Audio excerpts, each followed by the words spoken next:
የህይወት ውሃነ የህይወት እንጀራ ለብቸኛው ደርሰ ሆንከው ባልንጀራ ጥም የምታረካ ይኸው ልቤን እንካ እኔነቴን እንካ በረሃው ህይወቴ ደረቁ መንፈሴ መረስረስ ጀመረ ስትነካኝ ኢየሱሴ ቃላት አቅማቸው አንተን ባይገልጹም እጄን አጣምሬ ዝምታን አልመርጥም ዝም አልልም መቼም ዝም አልልም እኔ ዝም አልልም ተመስገን ልበል ቃሉ ባይገልጽህም ጌታ ሆይ አንተ የህይወት ውሃ ነህ ካንተ ወዴት እንሄዳለን ከምንጩ ጠጥቼ ህይወትን አግኝቼ መዳንን አግኝቼ ሰላምን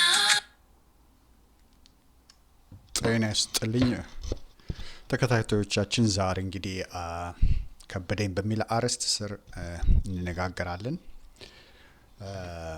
አንዱ የጸሎት ህይወት ትልቁ ነገር ወደ እግዚአብሔር ወደ ጸሎት ስፍራ ስንመጣ ብዙ ኤክስፔክቴሽን አለን። ከእግዚአብሔር ልንቀበለው የምንፈልግ ነገር አለና ብዙዎቻችን ወደ ጸሎት ስንመጣ ወደ እግዚአብሔር ቤት ስንመጣ ስንንበረከክ መጀመሪያ ኤክስፔክት የምናደርገው መቀበልን ነው። የተለያየ መቀበል ማለት እንግዲህ ፈውስ መቀበል ሊሆን ይችላል፣ ምሪት መቀበል ሊሆን ይችላል፣ ጋይዳንስ መቀበል ሊሆን ይችላል፣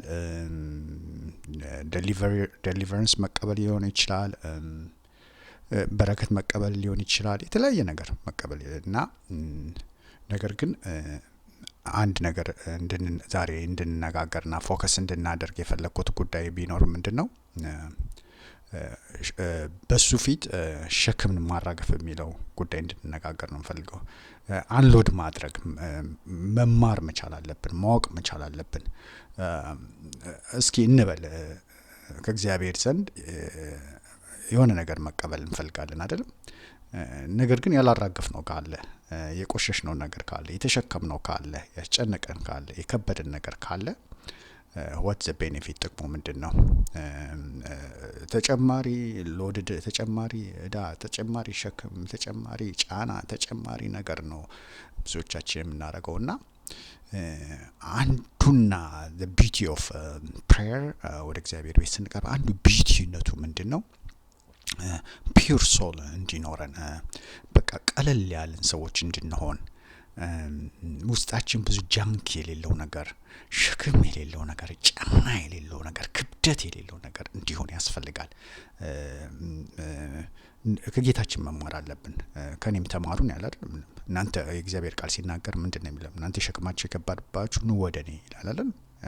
ስለዚህ ሸክማችሁን አሳርፋችኋለሁ።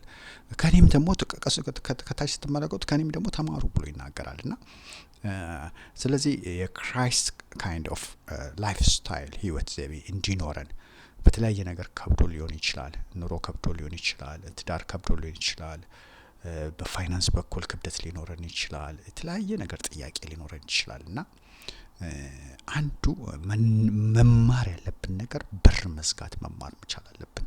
አይኖ ሰዎችን የምናምናቸውን ሰዎች የሃይማኖት ሰዎች ከኛ ከፍ ያሉትን ሰዎች የምንወዳቸውን ሰዎች ጓደኞቻችን፣ ቤተሰቦቻችን፣ እናታችን፣ አባታችን የምንቀርባቸውን ነገር የልባችን የምንላቸውን ሰዎች ልናማክራቸው እንችላለን። በርግጥ አንዱ ኮፒንግ ሜካኒዝም ነው። ለሰው በመናገር ለምትቀርበው ሰው በመናገር የምታምነው ነገር ሳይሆን ሪሊፍ ማግኘት ግን ጊዜያዊ ሪሊፍ ነው። ያ ፐርማነንት የሆነ ሶሉሽን ሊያመጣልን አይችልም። ያው የሳይኮሎጂ የካውንስሊንግ አንዱ እንትን ቢሆንም ግን ዘለቄታዊ የሆነ ነገር መፍትሄ ያመጣል። ዘለቄታዊ መፍትሄ ሊያመጣልን የሚችል አንድና አንድ ከእግዚአብሔር ልጅ ጋር ክርስቶስ ኢየሱስ ጋር መጣበቅና በርን መዝጋት ማረፍ ከዚህ ከጭወት ዓለም፣ ከዚህ ከሁካታ ዓለም፣ ከዚህ ከግርግር ዓለም፣ ከዚህ ከሶሻል ሚዲያ ከተለያየ ነገር ተሰብስቦ መቀመጥ መቻል። የተሰበሰበ ህይወት እንዲኖረን እግዚአብሔር ይፈልጋል። የተሰበሰበ ህይወት ካለን ብዙ ነገር ፊልተር ይሆናል። ብዙ ነገር እየጠራ ይሄዳል። ብዙ ነገር እየተራከፈ ይሄዳል። ስለዚህ ከበደኝ የምንለው ነገር ካለ የከበደን ነገር ካለ በተለያየ መፍትሄዎች ሊሆኑ ይችላሉ። ግን አንደኛው ነገር በላያችን ላይ ያለው ጃንክ፣ በላያችን ላይ ያለው ጭነት፣ ሰው የጫነን ጭነት፣ ማህበረሰቡ የጫነን ጭነት፣ ኑሮ የጫነን ጭነት፣ የተለያየ ነገር የጫነን አጋንንት የጫነን ጭነት፣ በላያችን ላይ ያለው ነገር ማራገፍ መቻል አለብን። ስለዚህ ከበደኝ የምንል ሰዎች ወይም ውስጣችን ነፍሳችን ከበደኝ ያለች የምትጮህ ሰዎች አንዱና አንዱ የምናደርገው ነገር መንበርከክ፣ በእግዚአብሔር ፊት መውደቅ፣ በርን መዝጋት፣ የብቻ ጊዜ ሚ ኤንድ ጋድ አሎን፣ እኔና እግዚአብሔር ብቻ የምንሆንበት ነገር። ስለዚህ ማራገፍ መማር አለብን። በጌታ ፊት ማራገፍ መቻል አለብን። ከነፍሳችን ከሶላችን ላይ ጭነት ያለው ፊዚካሊ ጭነት እኮ አይደለም አይደል? ጭነቱ ፊዚካሊ አይደለም። ሰው የተሸከመውን ነገር ፊዚካሊ እኮ ቀላል ነው። የተሸከምከውን ኩንታል የተሸከምነው ነገር ለማራገፍ ቀላል ነው። ግን የሰው ጭነት ያለው ሶል ውስጥ ነው ያለው። ሶል ውስጥ ነው። ሀዘንም ያለው ሶል ውስጥ ነው። ድባቴም ያለው ሶል ውስጥ ነው። ዲፕሬሽን ያለው ሶል ውስጥ ነው። የተለያየ ነገር ያለው ጥያቄም ያለው ሶል ውስጥ ነው። ለዚህ ነው ጌታ that's why he focus ለነፍሳችሁ እረፍት እንሰጣታለሁ ነው እንጂ ያለ የሆነ እናንተ ሸክማችሁ የተከበዳችሁ ኑ ወደ እኔ ብሎ ሲጠራቸው የሆነ ኩንታል ጤፍ የያዘ ኩንታል የሆነ ነገር የያዘ የተሸከመ እንጨት የያዘ ምናምን ሰዎችን ክራውድድ አይቶ አይደለም። ነፍስ ውስጥ ነው ያለው። እህቴ ወይ ወንድሜ ዛሬ የምልህ ነገር ጭነቱ ያለው ችግሩ ያለው ምኑ ያለው ነፍስ ውስጥ ነው። ስለዚህ ደግሞ መፍትሄ የዚህ የነፍስህ ጌታ ፈጣሪ አዳኝ የሚያቀላት የሚበጅላት የሆነው ጌታ ጋራ መጣበቅ ኢንቱን መሆን ነው መፍትሄው። ኢንቱን መሆን፣ በር መዝጋት ኢንቱ ውጪ ስለ በር ስለዘጋን ዓለም አታመልጠንም፣ የትም አትሄድም። በር ስለዘጋን የሚያመልጠን ነገር የለም፣ የምናገኘው ነገር እንጂ። በር ስለዘጋን ምንም ነገር የሚፈጠር ግን ጊዜ የሚያመልጠን ይመስለናል። ጊዜ እናተርፋለን እንጂ እድሜ እናተርፋለን እንጂ እድሜን የሚጨምርልሃል አይደል? ፕሮሎንግ ዩር ላይፍ ነው የሚለው አይደል የእግዚአብሔር ቃል። ስለዚህ ወገኖቼ የከበደባችሁ ነገር ካለ የጸሎት አንዱ ክፍል ክብደት ማራገፍ ነው።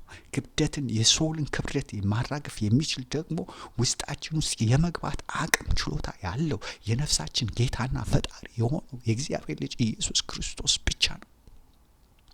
ስለዚህ አንዱና መሰረታዊ መፍትሄ ዋነኛ የችግራችን መሰረት ፋውንዴሽን ምንጭ ይሄ ነው። ሰው የተዘጋ ቤት ስለሌለው፣ የተዘጋ በር ስለሌለው፣ የተዘጋ አጥር ስለሌለው፣ የተዘጋ ህይወት ስለሌለው፣ የተሰበሰበ ነገር ስለ ህይወቱ በቃ የተፈታ ይሆናል። ከተማው የተፈታ፣ አጥሩ የተፈታ ስለሆነ በጭንቀት ላይ ጭንቀት፣ በክብደት ላይ ክብደት፣ በሎድ ላይ ሌላ ሎድ፣ በጥያቄ ላይ ጥያቄ እየጨመረ አጋንንቱም እየጨመረ ኑሮም እየጨመረ እስክንሰበር ድረስ። ለዚህ ነው በየቦታው የምንሰማው ብሄድ ይሻለኛል። ወዴት ነው የምንሄደው? ስለዚህ አንዱ ይሄንን ነገር እንልመድ። ቀላል አይደለም ግን መሰረታዊ ነው። በዛ ውስጥ ደግሞ ቢዩቲ አለ። በቃ ቢዩቲ አለ። እግዚአብሔር የተባረከ ነው። ስለዚህ ይሄንን ለማካፈል ነው እንግዲህ በተለያየ አርእስት እመጣለሁ። ተባረኩ። እግዚአብሔር ከእናንተ ጋር ይሁን።